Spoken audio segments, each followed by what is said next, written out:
Lila. And this is Knitrunpurlrun, a predominantly knitting podcast from Australia.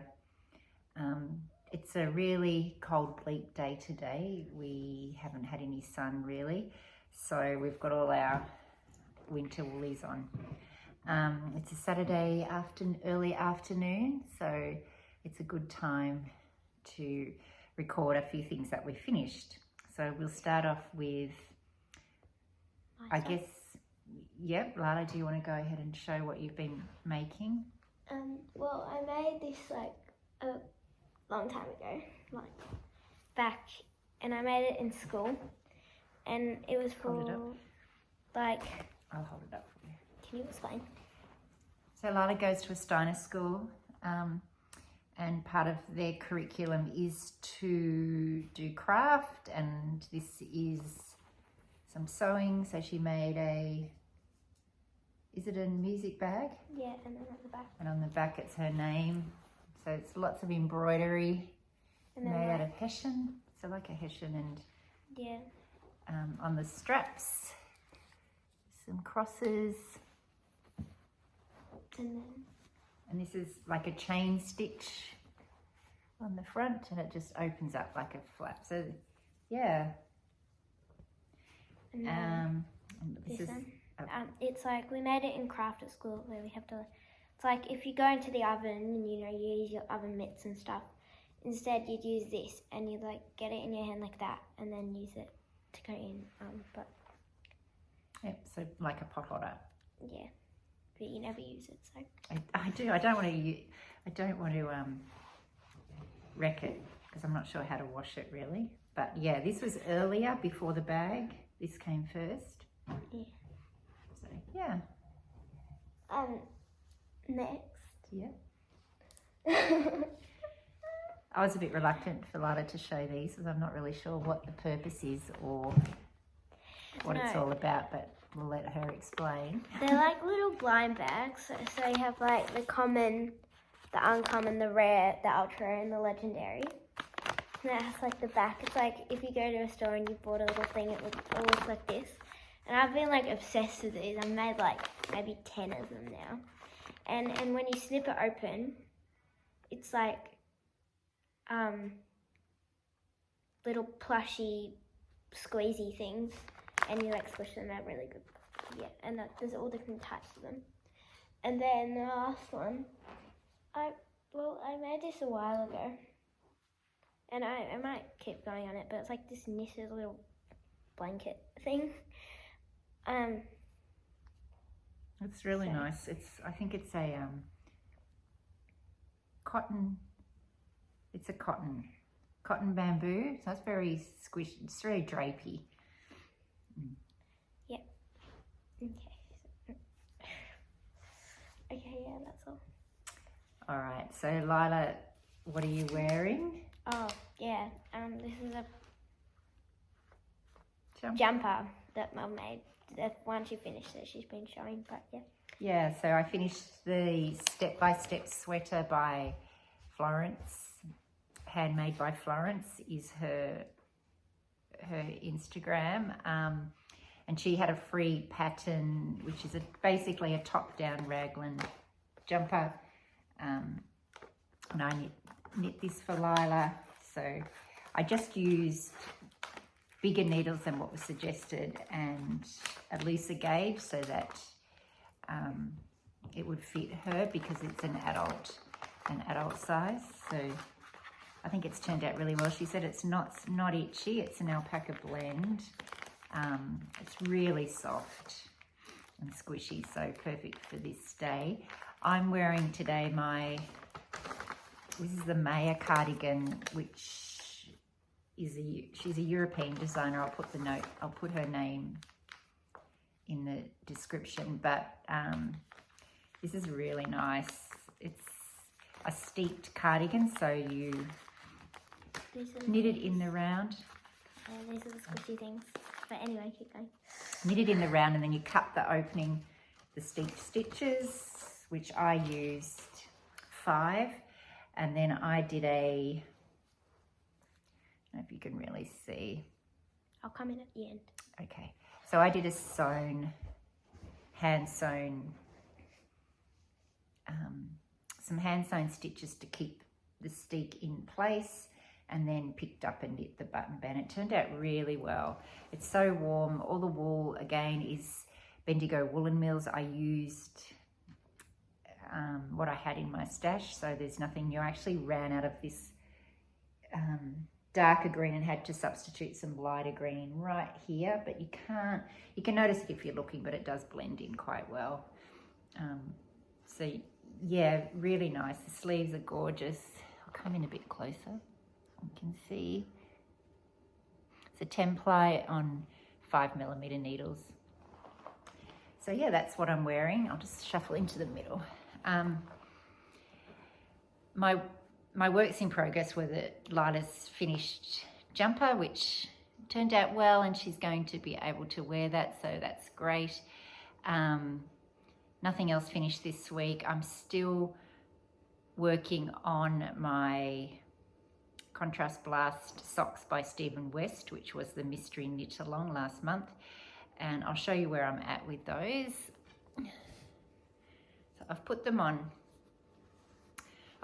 a sock blocker so that, I'll come in, you can see how intricate and great this pattern is, but complex. So when I'm doing these, I have to be really wide awake.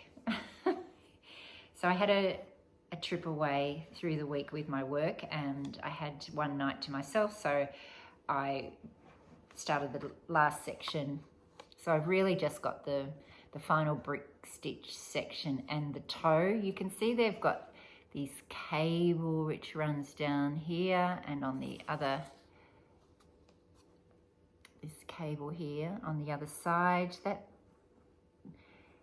you just need to be mindful of where you're at. So I'm really happy with them. They're really interesting. The wool is really nice as well. So they're both merinos. One's a speckled and one's a plain. Yeah, so I hope to keep working on those. I'm not in a rush. They'll get finished when they get finished. But yeah, they're going well. I'm holding them. I didn't show this last week, but I'm holding them in a little vintage project bag that I made quite a while ago from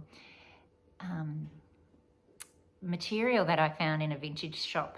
So it's beautiful linen, and it's just got a little handle here. So yeah, this is a bag that I made without reinforcing the material. So I now put interfacing in my bags to hold them a bit firmer, but yeah, that's where my socks are living. So because I finished Lila's jumper, I feel like this camera, just gonna shuffle back a bit. Because Lila's jumper was finished, I thought I'll cast on something new. I don't like to have lots and lots of things going. I'm still working on my vintage short sleeve top as well, so that's in the background. But I thought I'd cast on something new. Recently, when I was at Bendigo with my mum, we saw some patterns. We saw some finished garments hanging up around the shop, around their warehouse back section. And one thing that caught my eye was a kind of like a pullover. And it was knit in their luxury 10 ply, which is what this is knit in. And it's so soft but rustic, and just feels really natural and really nice to wear. And I think it's very hard wearing, just a good workhorse yarn. So this is the pattern. I'll show you. I purchased the pattern.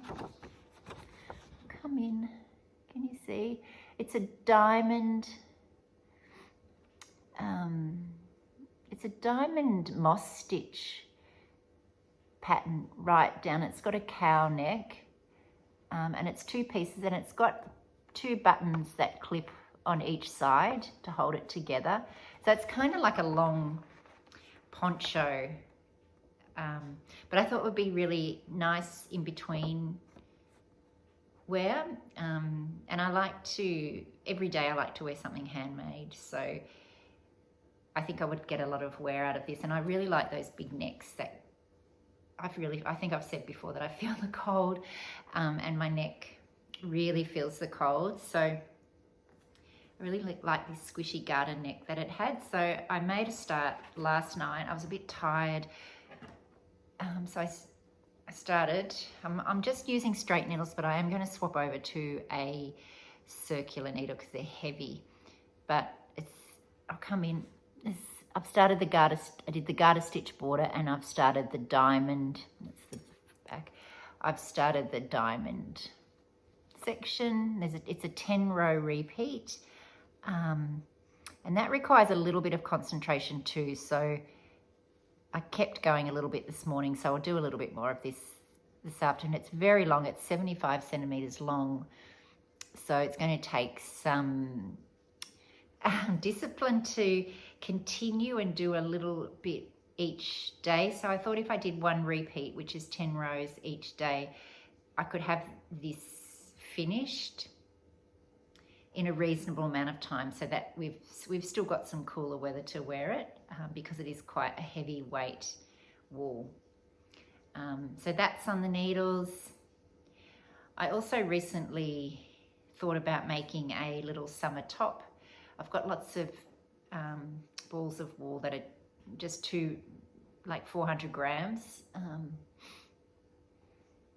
Not enough to do a whole jumper, but enough to do maybe a short sleeve summer lacy top. So I'm thinking I might also cast on the Tegna by Caitlin Hunter. I've got that pattern. I started that once before, but found I must have got distracted. I didn't finish it, or I might have made a mistake in the lace and put it aside.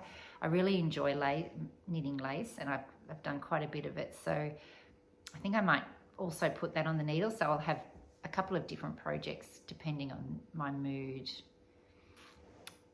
Yeah, so that's that one. I've recently come across a couple of books that I've purchased. One that was given to me by my friend, and another one when I was away. I was in a newsagent, and they had quite a selection of knitting magazines, and while I didn't purchase any of the the basic magazines that you see everywhere, they did have a Moro. I'll show you. Can reach over here. Sorry. They had a Moro book, and I've always been intrigued by Moro. It's a Japanese company, and they use beautiful fibres, and there's a lot of silk. There's a high silk content in most of their yarn. Hence, it's very expensive. And I didn't realise quite how expensive it was until I looked up a couple of websites that they refer you to where you can purchase the Moro wool. And I think I looked at that, they were $60, $59 per 200 grams, which seems exorbitant. But I wanted to show you, I'll show one pattern that I thought was just stunning. It's this one here. Yeah. So very drapey, beautiful colours, really ethical production of this fibre. The story of Moro is quite inspiring. But if I were to make this, it would cost me $180.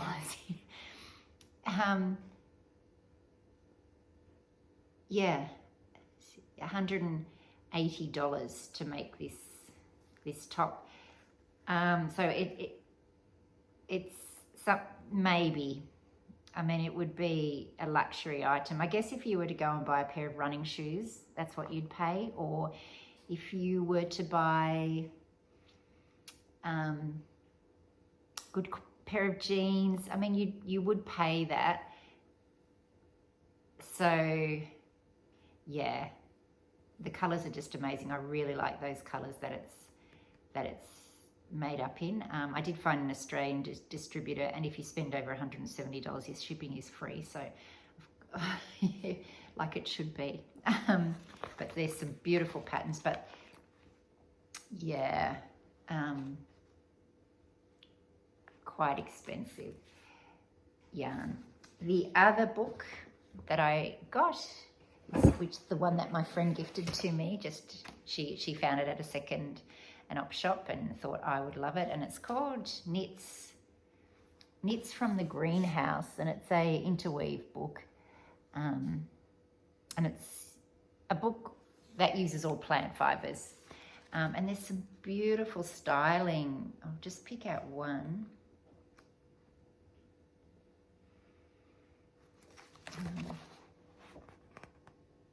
That one, and lots of again in between weather makes. Let's find another one. Cows, wraps. There's even a couple of bags.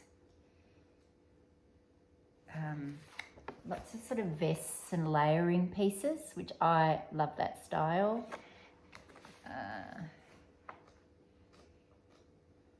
No, that one. This one I really like. So very loose fitting, drapey. The book says 2019, so it's a while ago. I really like this little vesty top as a layering piece. Yeah, so that was really nice. I just keep it out and I'm just looking through it and getting inspired and thinking about what I could make and what I've got to make it with. I've got a lot of cotton, but not a lot of quantity, lots of random balls of cotton that I've put away. Yeah, but you could definitely make any of these patterns in wool just by probably just checking gauge before you start. Yeah, so that's basically everything in relation to our knitting. In regards to our running, Lila and I did park run last Saturday morning. Lila ran with her dad and another PB, so she's taking more time off her previous time, which is great, and that gives her a little bit of a boost. And through the week we go out maybe a couple more times just to practice our running and just to be out in nature and improve mental health. For me, I didn't run quite as quick as I had previously at parkrun, but I'm now training for a half marathon, so it's more about the distance rather than the speed. So I'm a little bit disappointed. So through the week I went out and I'm following a plan now just to keep me on track. So I had to do a session of some hill sprints, or I got hill strides really. So like in a 1 minute cycle of jogging up 60 meters, running up 60 meters, jogging back within a minute. So I did that 20 times. That was one little session. Another session was what we call a threshold run, where you're just warming up and then running at your goal pace. And I did that for 20 minutes and then 10 minutes cool down. And then today on the program, it says to go out and just do a very comfortable, easy 4K, which is easy. And then tomorrow I'm going to aim to do between 13 and 14 Ks. And where we live is very, very hilly. So it's really hard to do a threshold run on when you've got hills that go up like that to keep the pace. So I may go, we live 5 Ks out of the little town, so I may go into the town and do my long run in the town. So yeah, that's where we're at. Thank you for the people that have been commenting and liking and subscribing. That's really special. Someone mentioned that we needed to raise the camera. So I've got a very precarious situation here where I've put a box and some books to try and be more level the eyes are more level with the screen. I still think I'm jumping out of the screen a little bit. So hopefully that's better. Yeah, we're also learning how to put photos into the podcast rather than just at the end. We can work out how to put the text in, but not the photos. So hopefully that will come soon. Yeah, I hope you're all well and enjoying your knitting, running life.